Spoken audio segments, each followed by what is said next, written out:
హెచ్చరిక, దైవజనుని హెచ్చరిక.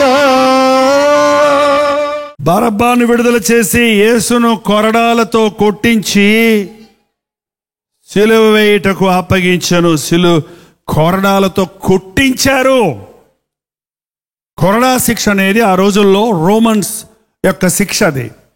అది ఘోరాతి ఘోరమైన శిక్ష. పెద్ద ద్రోహం చేసిన వాళ్ళని, హంతకుల్ని, దేశద్రోహుల్ని అలాంటి శిక్షకు అప్పగించేవాళ్ళు. 6-7 రబ్బరు తోలుతో నిండిన పాయలుగా ఉన్న ఆ రబ్బరు తోళ్ళకి చివర్లు ఇనప మొక్కలు, గాజు మొక్కలు ఉంటాయి. అది పెట్టి 39 దెబ్బలని ఎందుకన్నారంటే 40వ దెబ్బ పడితే ఆ వ్యక్తి బతకడిగా కొన ఊపిరికి వెళ్ళిపోతాడు అనమాట. మ్యాక్సిమం పనిష్మెంట్ అది. అందుకే 2 సైనికులు ఇటొకడు అటొకడు నిలబడి మరొకడు లెక్క పెడుతుండగా 1, 2, 3, 4 అని ఉతికినట్టుగా, నాగలితో దున్నినట్లుగా ఆయన వీపును దున్నారు అన్న ప్రవచనం కూడా అక్షరాలు నెరవేరింది. ఆయన పొందిన ఆ దెబ్బల వలన మనకు స్వస్థత ఉంది. వైద్య నిపుణులు మనుషుడికి వచ్చే రోగాలను 39 రకాలుగా విభజించారట అండి. ఏంటండి? కంటి సంబంధమైన ENT, డర్మటాలజిస్టు, కార్డియాలజిస్టు, న్యూరాలజిస్టు, ఏంటండి ఇంకా ఏమైనా డెంటిస్టు, ఇంకా ఇంకా ఇంకా ఇంకా 39 రకాలుగా మానవుని శరీరములో ఉన్న జబ్బులను వేరు చేశారు. ఇప్పుడు అర్థమవుతుంది 39 దెబ్బలు ఎందుకు తిన్నాడని ఆయన. నేను పళ్ళు మాత్రమే బాగు చేస్తాను, కళ్ళు బాగు చేయను, గుండె మాత్రమే బాగు చేస్తాను, ఎముకలు బాగు చేయను అని డాక్టర్ కాదు మన డాక్టర్. ఆయన ఏ వైద్యుడు? పరమ వైద్యుడు. నాకు అసాధ్యమైంది ఏది లేదని చెప్పేవాడు. అరికాలు మొదలుకొని నడినెత్తి వరకు స్వస్థత కొంచెమైనను లేదు. ఎక్కడ చూసినా దెబ్బలు, గాయములు, దెబ్బలు, పచ్చిపుళ్ళు. అవి కట్టబడలేదు తైలముతో. మనుషుడికి అరికాలు, నడినెత్తి నుండి అరికాలు వరకు జబ్బులేనండి. ఏంటంటే అవి గాయాలు, దెబ్బలు, పచ్చిపుళ్ళు. గాయం అంటే ఏంటి? ఇప్పుడే తగిలిన దెబ్బకేమంటాం? గాయం అంటాం. ఏంటండి? దెబ్బలంటే 2వ రోజుకి మొహం వాసిపోద్ది చూడండి, కాలు బెడిగిపోద్ది చూడండి. ఇవాళ కొట్టిన దెబ్బకి రేపు రాత్రికో రేపు తెల్లారేటప్పటికి ఏమవుతుంది?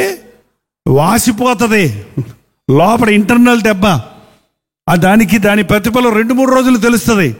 అంటే ఇవాల్టి గాయాలు, నిన్నటి దెబ్బలు, పచ్చిపుళ్ళు అంటే సెప్టిక్ అయిపోయినాయి అన్నమాట. సెప్టిక్ అయిపోవటం అంటే తెలుసు మీకు? సెప్టిక్ అయినప్పుడు మీరు అజాగ్రత్తగా ఉన్నారంటే కాలుకి దెబ్బ తగిలితే ఆ యొక్క కాలు చిన్న పుండు వచ్చింది, పర్వాలేదులే అని వదిలేసాం మా పెద్ద అబ్బాయికి, జోసఫ్ ప్రకాష్కి. ఒకసారి ఈ మెడ్రాసులో వర్షాలప్పుడు ఫుల్గా నీళ్ళు వచ్చేస్తాయి రోడ్ల నిండా. ఆ డ్రైనేజ్ వాటర్ అది కలిసిపోద్ది. ఆ రోజు స్కూల్కి వెళ్ళి వచ్చేటప్పుడు అందులో వచ్చేసేవాడు. అది కాలు పుండు, చిన్న పుండే అంటే మళ్ళీ వెళ్ళి ఇన్ఫెక్షన్ అయిపోయింది. అది నేను మీటింగ్లు తిరుగుతా ఉన్నా పట్టించుకోలేదు. ఓసారి హాస్పిటల్ తీసుకెళ్తే వాడు ఒక డాక్టర్ ఏం చేశాడంటే కాలు పైకి పడుకోని 3 రోజులు పడుకోబెట్టాడు. ఇంకా కుళ్ళిపోయింది.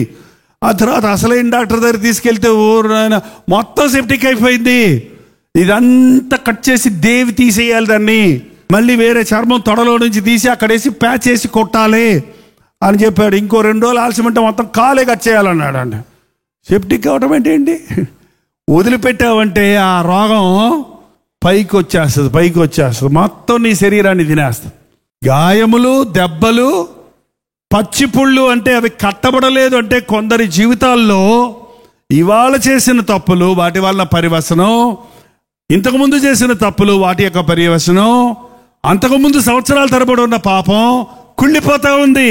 కానీ యేసు ప్రభు పొందిన దెబ్బల ద్వారా అవి గాయాలైనా, దెబ్బలైనా, పచ్చి పుళ్ళైనా, క్యాన్సర్ అయినా, టీబీ అయినా, ఏంటండి ఎయిడ్స్ అయినా, లివర్ ప్రాబ్లం అయినా, నాకు చేత కాదు అనే దేవుడు కాదు. నీకు విశ్వాసం ఉంటే అద్భుతాన్ని అప్పుడే సిద్ధపరిచి పెట్టేశాడు. మందు, ఈ మందు బాటిల్లో ఉండే మందు కాదు, కొబ్బరి నూనె కాదు. ఈ మందు ఏంటండి?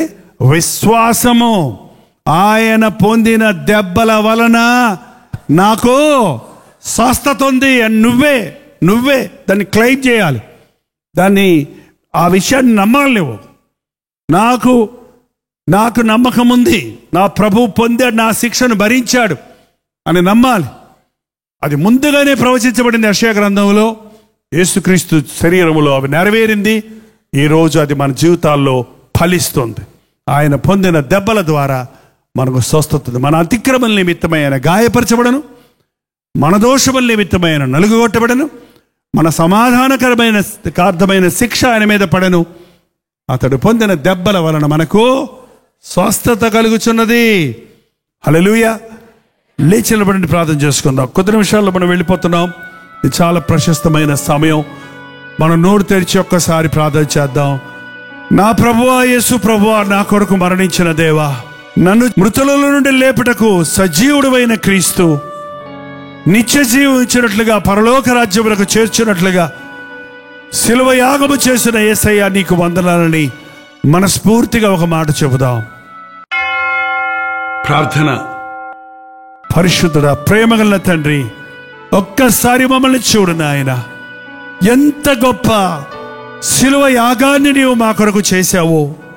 ఎలాగూ నీ ప్రవచనాల నెరవేర్పుగా నీవు సిలువెక్కి ప్రాణమిచ్చావో, ఎలాగూ సమాధిని గెలిచి మృత్యుంజయుడవై లేచావో మరొక్కసారి మేము జ్ఞాపకం చేసుకుంటున్నప్పుడు ప్రభువా, నిన్ను ఆత్మతో సత్యముతో ఆరాధించుటకు సహాయం చేయి నాయనా. మా అతిక్రమల కొరకు నీవు గాయపరచబడ్డావు, మా దోషముల కొరకు నలగగొట్టబడ్డావు, మా సమాధానార్థమైన శిక్ష నీ మీద పడినది, నీవు పొందిన దెబ్బల వల్ల స్వస్థత ఉన్నదన్న మాట ఈరోజు నమ్ముచున్నాము నాయన. ఈ ఆవరణలో కూడి వచ్చిన వారికి ఎటువంటి బాధ ఉన్నా, ఎటువంటి శ్రమ ఉన్నా, ఎటువంటి వేదన ఉన్నా, ఎటువంటి నిందను అవమానాన్ని భరించే పరిస్థితుల్లో వారు ఉన్నా సిలువ ద్వారా కలిగే జయాన్ని దయచేయము నాయన. ఆదరణ దయచేయము తండ్రి. రక్షించబడ్డామని చెప్పుకునే మేము నీ రాక కొరకు ఎదురు చూచు వారి గుండుటకు, నీ ప్రేమను మా చుట్టూన్న వారికి ప్రకటించుటకు, ఈ గొప్ప దేవుణ్ణి, ఈ క్రీస్తుని మా జీవితాల్లో మా చుట్టూన్న వారికి ప్రకటించుటకు సహాయం చేయము. ప్రతి వారి జీవితంలో రక్షణ అనుభవం కలుగజేయి నాయన. వారిచే పేర్లు నీ జీవగ్రంథంలో రాసుకొనుము తండ్రి. నీ వచ్చినప్పుడు మేమందరము ఎత్తబడు వధువు సంఘములో పాలిభాగస్తులవుటకు సహాయం చేయము. యేసు క్రీస్తు నామములో అడుగుచున్నాము తండ్రి. మన తండ్రి అయిన దేవుని యొక్క ప్రేమయు, కుమారుడైన క్రీస్తు యొక్క కృపయు, ఆదరణకర్త అయిన పరిశుద్ధాత్మ యొక్క సహవాసమును కూడి వచ్చిన మనందరికీ ఇప్పుడును సదాకాలమును తోడై ఉండనుగాక. ఆమేన్, ఆమేన్, ఆమేన్.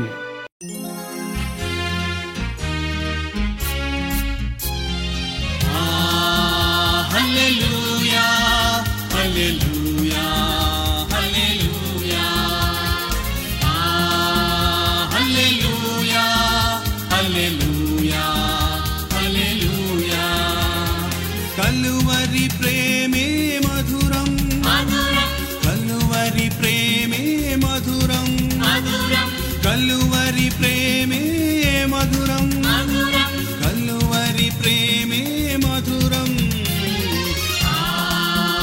హల్లెలూయా, హల్లెలూయా, హల్లెలూయా,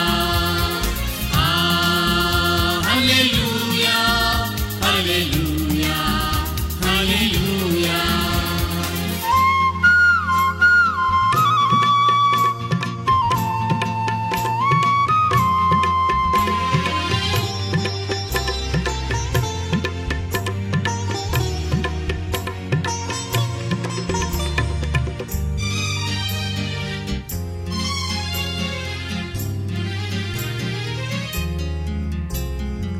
సిలువపైన విలువ త్యాగం చేసినావుగా, పాపినైనా నా కొరకు చిందించినావుగా, రుధిరం చిందించినావుగా. కలువరి ప్రేమే మధురం, కలువరి ప్రేమే మధురం, కలువరి ప్రేమే మధురం, కలువరి